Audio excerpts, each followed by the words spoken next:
Assalamualaikum warahmatullahi wabarakatuh. Selamat pagi, siang, dan sore. Kembali lagi bersama saya.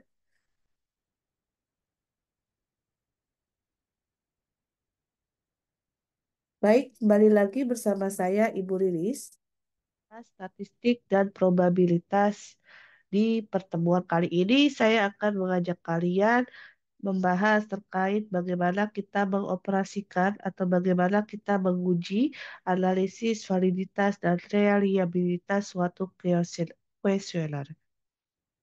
Masih bersama saya, Ibu Riris.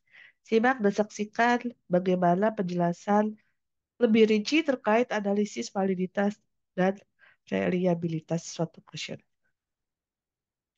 Sebelumnya, kita sudah mempelajari tentang Bayes teori, analisis regresi dan korelasi, uji hipotesis, uji statistik satu, uji statistik yang sekarang adalah terkait dengan validitas dan reliabilitas. Jadi seperti yang saya jelaskan di PowerPoint sebelumnya atau di video sebelumnya, yaitu bagaimana uji validitas dan reliabilitas itu digunakan untuk menguji data primer. Jadi data primer ini di mana pengumpulan datanya bisa dengan cara menyebarkan kuesioner. Nah, kuesioner ini nantinya berbentuk pertanyaan-pertanyaan untuk memastikan pertanyaan yang dibuat sudah layak, maka perlu dilakukan uji ini. Nah, untuk pengujian validitas sendiri, jadi validitas itu nantinya eh, data diukur ya untuk mengetahui kevalidan akan item pertanyaan yang digunakan di dalam penelitian itu sendiri. Valid itu maksudnya adalah instrumen tersebut dapat digunakan untuk mengukur apa yang seharusnya diukur. Validitas sendiri diukur dengan nilai R.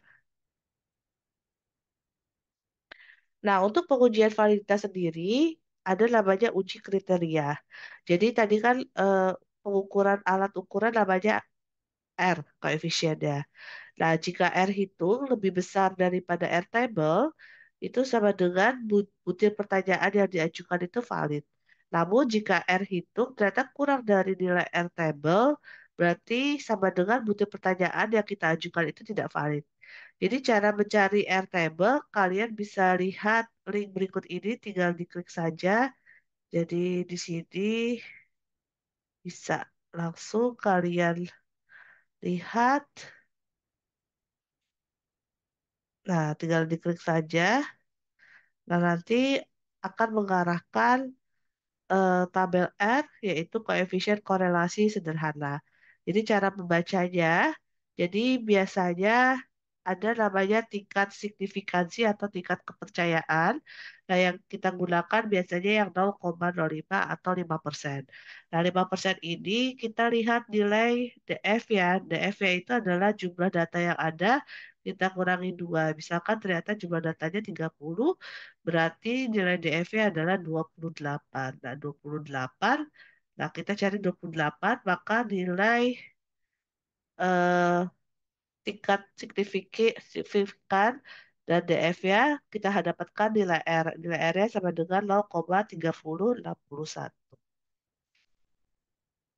Nah, ini saya izin close dulu. Oke, sebentar ya. Saya lanjut.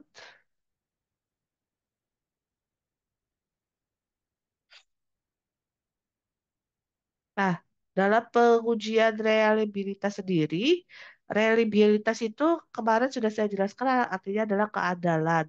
Itu merupakan ukuran suatu kestabilan dan konsistensi responden dalam menjawab hal-hal yang berkaitan dengan konstruk atau draft pertanyaan yang merupakan dimensi suatu variabel yang nantinya disusun dalam bentuk kuesioner. Uji reliabilitas sendiri digunakan untuk menguji apakah adanya kesamaan data di waktu yang berbeda. Jadi, reliabilitas itu diukur dengan koefisien alpha Cronbach.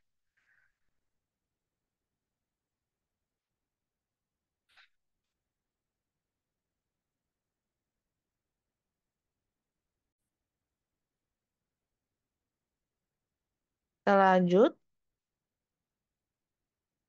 Jadi pengujian reliabilitas sendiri, kriterianya jika alfa Cronbach itu lebih dari 0,7, maka data yang ada reliable. Kalau alfa Cronbach itu kurang dari 0,7, maka bisa dikatakan non-reliable atau reliable. Jadi kita bisa lihat dari nilai alfa Cronbach-nya. Jadi apakah dia kurang dari atau lebih dari. Jadi kalau misalkan kurang dari berarti dia tidak reliable.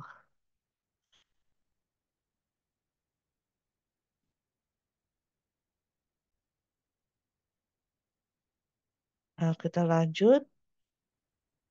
Jadi ada contoh soal dikatakan bahwa adanya penelitian tentang motivasi kerja karyawan. Kita diminta uji validitas dan reliabilitas dari jawaban responden atas pertanyaan yang diajukan. Jadi ada 5 pertanyaan yang diajukan dengan 4 skala nilai yang diajukan. Pertama, gaji yang sudah saya terima saat ini sudah sangat memuaskan. Nah, responden itu nanti akan jawab buruk, kurang, baik, atau ternyata sangat baik. Kemudian yang kedua, saya merasa dibutuhkan di perusahaan ini. Nah, responden juga nanti bisa jawab buruk, kurang, baik, atau sangat baik. Yang ketiga, saya merasa semangat bekerja ketika pimpinan saya memuji hasil pekerjaan saya. Nanti respondennya akan beda-beda nih. Ada yang jawab buruk, kurang, baik, atau bahkan sangat baik. Kemudian pertanyaan yang keempat, saya mampu bekerja secara kelompok. Nanti respondennya akan menjawab buruk, kurang, baik, atau sangat baik. Nah, yang kelima, saya diperlukan secara wajar dan adil di perusahaan ini. Nanti responden sendiri akan jawab buruk, kurang, baik, dan sangat baik. Nah, di sini sudah ada jawaban dari responden itu sendiri. Jadi, jawaban dari 20 responden. Nah, ini bisa kita lihat di jawaban yang buruk itu ada beberapa nilainya yaitu akan keluar nilainya di sini ada 3, 3, 3, 3, 3.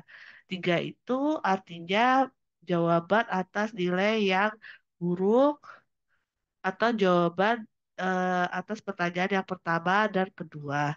Jadi ini ada nilai-nilainya. Kalau misalkan 3 berarti mungkin dia jawabnya baik atau bahkan jawabannya bisa aja sangat baik. Seperti itu. Kalau sangat baik biasanya skornya 4. Nah, ini sudah ada jawaban dari responden yang sudah dikumpulkan sebelumnya. Nah, kemudian kita akan lanjut bagaimana cara kita menghitung data-data yang sudah kita kumpulkan menggunakan bantuan SPSS.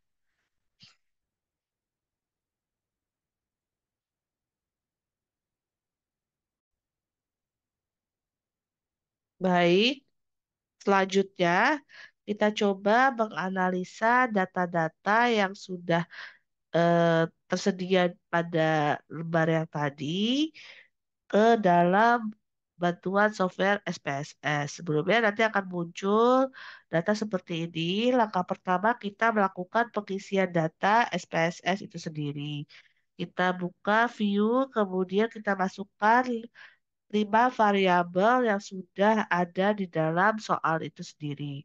Kita klik variabel, kemudian kita masukkan name 1, kita masukkan adalah P1, kemudian datanya adalah tipenya adalah numerik, kemudian panjang datanya 8, jumlah desimalnya adalah 0, kemudian labelnya kita masukkan adalah pertanyaan 1. Nah, kemudian values-nya kita pilih loan, misinya kita pilih loan, kolomnya kita pilih 8, line-nya kita pilih right. Nah, terus kemudian measure-nya kita pilih ordinal. Karena dia nanti akan menunjukkan beberapa data yang sudah dihitung validitasnya. Nah, makanya kita pilihnya adalah ordinal. Kemudian yang kedua, yaitu pertanyaan kedua, kita tulis P2, tipenya adalah numerik. desimalnya 0. Nah, kita klik OK. Nah, setelah itu labelnya kita tulis pertanyaan 2.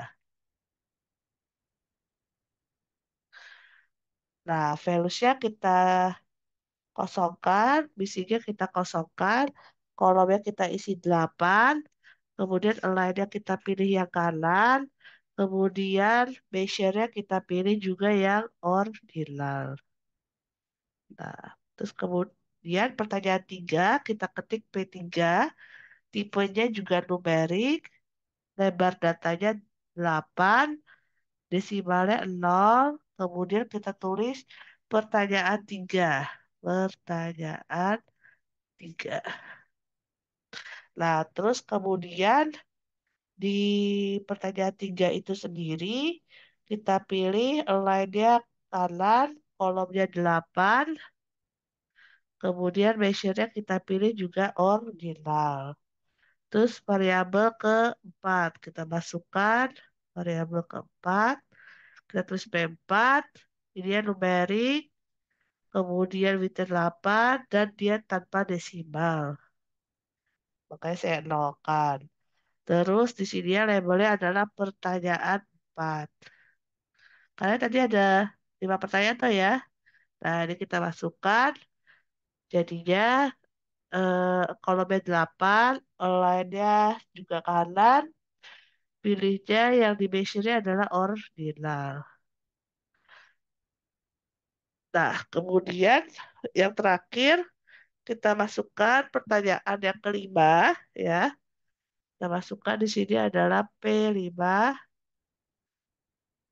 Nah, terus habis itu pilihnya numerik. Nah, ini tidak ada desimal. Kemudian labelnya adalah pertanyaan 5. Nah, values kita pilih 0. Ini bisinya 0, kolomnya 8. Line-nya adalah kanan. Ininya kita pilih ordinal. Maka akan terlihat layar seperti ini.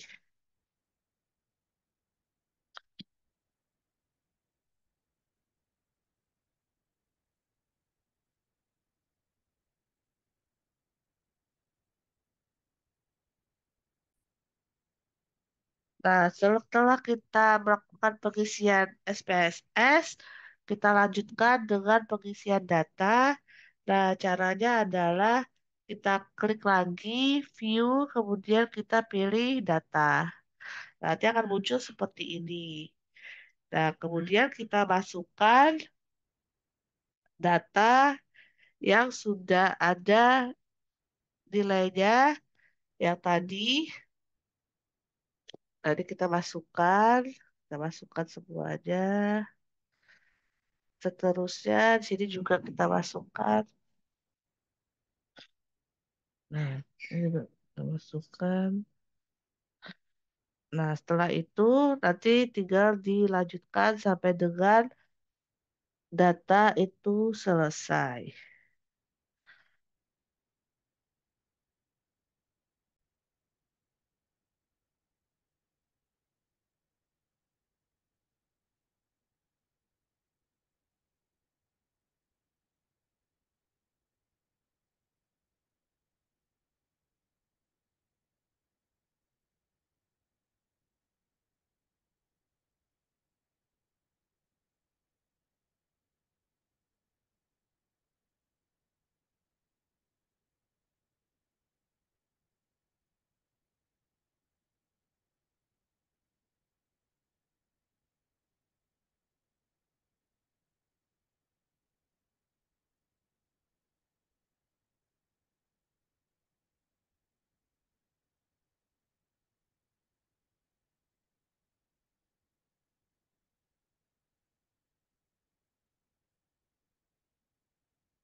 Setelah kita save ya, tadi kemudian kita masukkan ke output latihan 1,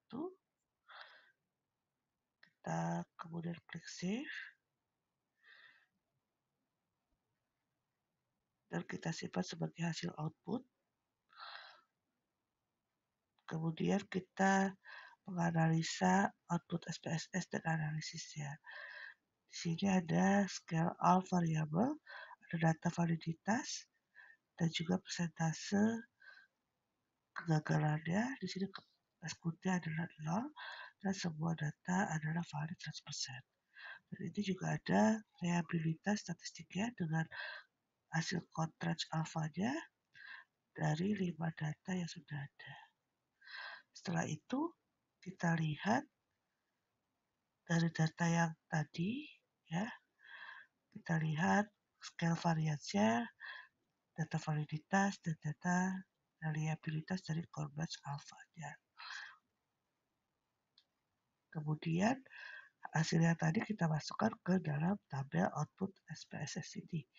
Kita masukkan yang corrected item sebagai data validitas, kita masukkan ke Rhino. Setelah itu kita lihat di Airtable bahwa data yang kita miliki adalah sebanyak 20 dengan rumus Airtable 20 dikurangi 2 adalah 18, maka kita dapat Airtable-nya 0,378. Setelah itu kita masukkan Rhino dan Airtable bahwa data yang kita punya ternyata semua valid. Selanjutnya kita lihat dari segi reliability-nya berasal dari contrast alfanya yang tadi kita masukkan ke tabel reliability. Terdapat dari pertanyaan 1 sampai dengan pertanyaan 5, kemudian standarnya adalah 0,70. Standarnya adalah alpha contrast harus lebih besar daripada standar dari reliability. Ternyata dari hasil yang ada, data semuanya 5 data itu adalah reliable. Baik, terima kasih dari materi hari ini. Assalamualaikum warahmatullahi wabarakatuh. Sampai jumpa di pertemuan selanjutnya.